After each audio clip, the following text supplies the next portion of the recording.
வணக்கம் and welcome to மங்கையர் அரசுவை. நம்ம சேனல்ல இன்னைக்கு பார்க்க போற ரெசிபி கொத்து பரோட்டா. ரோட்டு கடையில கிடைக்கிற அதே டேஸ்ட்ல எப்படி வீட்டுல செய்யலாம் அப்படின்னு தான் பார்க்க போறோம். இந்த ரெசிபியை பார்க்கறதுக்கு முன்னாடி மறக்காம நம்ம சேனலை சப்ஸ்கிரைப் பண்ணிட்டு பெல் ஐக்கானையும் கிளிக் பண்ணிக்கோங்க. இப்ப வாங்க எப்படி செய்யலாம்னு பார்த்துடலாம்.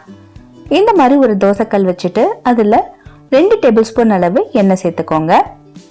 தோசைக்கல் நல்ல சூடுல இருக்கணும், அப்பனாதான் நம்மளுக்கு கரெக்டா செய்ய வரும். இப்ப இதுல வெங்காயத்தையும் பச்சை மிளகாயும் சேர்த்துக்கலாம். வெங்காயத்தை நல்லா பொடிசா நறுக்கிக்கோங்க. பச்சை மிளகாய் உங்க காரத்தை பொறுத்து 2 அல்லது 3 சேர்த்துக்கலாம். இப்போ வெங்காயத்தை நல்லா வதக்கி விடுங்க. வெங்காயம் நல்லா வதங்கணும்னு அவசியம் கிடையாது, பச்சை வடை போனாவே போதும். மற்ற பாத்திரங்கள்ல செய்யறதை விட இந்த மாதிரி நீங்க தோசைக்கல்ல செஞ்சீங்கன்னா அது ஒரு தனி டேஸ்ட் உங்களுக்கு கொடுக்கும். இப்போ வெங்காயத்தோட பச்சை வடை போயிடுச்சு. இப்போ இதுல ஒரு தக்காளி பழம் நறுக்கி வச்சிருக்கேன், அதையும் சேர்த்துக்கலாம். அதை இந்த மாதிரி நல்லா மசிச்சு விட்டுக்கோங்க, கொத்திக்கோங்க. நான் இந்த மாதிரி லைட்டா கொத்துனதுக்கே பாத்திரம் ஆட ஆரம்பிச்சிருச்சு. அதனால நீங்க உங்க விருப்பம் போல வதக்கிக்கோங்க, இல்லாட்டி கொத்திக்கோங்க. இப்போ இது லைட்டா தள்ளி வச்சுட்டு உள்ளுக்குள்ள 2 முட்டையை உடைச்சு ஊத்திக்கோங்க. தக்காளியும் ரொம்ப வதங்கணும்னு அவசியம் கிடையாது. இப்ப இதுல முட்டைக்கு தேவையான அளவு உப்பு சேர்த்துக்கோங்க. அப்படியே கொஞ்சமா மிளகுத்தூள். இதெல்லாம் சேர்க்கறதுக்குள்ளேயே ஓரளவு நம்மளுக்கு முட்டை வெந்திருக்கும். இப்போ ஒரு கரண்டி வச்சு இதையும் நல்லா கலந்து விட்டுடலாம்.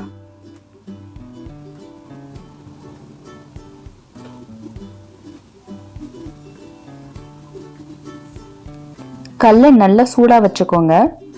அப்பனாதான் உங்களுக்கு டக்கு டக்குன்னு வேகமாவே உங்களுக்கு ரெடி ஆகும் எல்லாமே. இப்ப இதுல நம்ம பரோட்டாவை சேர்த்துடலாம். நான் மிக்சர் ஜார்ல அடிச்சு வச்சிருக்கேன். பல்ஸ்ல ஒரு 2-3 தடவை ஓட்டி எடுத்திருக்கேன். ஏன்னா கொத்துறதுக்கு எனக்கு வசதி கிடையாது, அதனால இந்த மாதிரி அடிச்சு வச்சிருக்கேன். இப்ப இதையும் நம்ம சேர்த்துடலாம். இது கூட நம்ம இன்னைக்கு வெஜ் குருமா தான் சேர்த்திருக்கேன். நம்ம சேனல்ல ஏற்கனவே எம்டி சால்னா எப்படி செய்யறது, மட்டன் சால்னா எப்படி செய்யறது, பரோட்டா எப்படி செய்யறதுன்னு வீடியோ போட்டிருக்கோம்.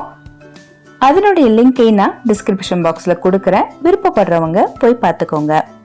இப்ப இதையும் சேர்த்துட்டு நல்லா கலந்து விட்டுடுங்க. முடிஞ்ச அளவு கொத்திக்கோங்க. இப்போ இதுல கடைசியா கொத்தமல்லி தலையும் கருவேப்பிலையும் சேர்த்துக்கலாம்.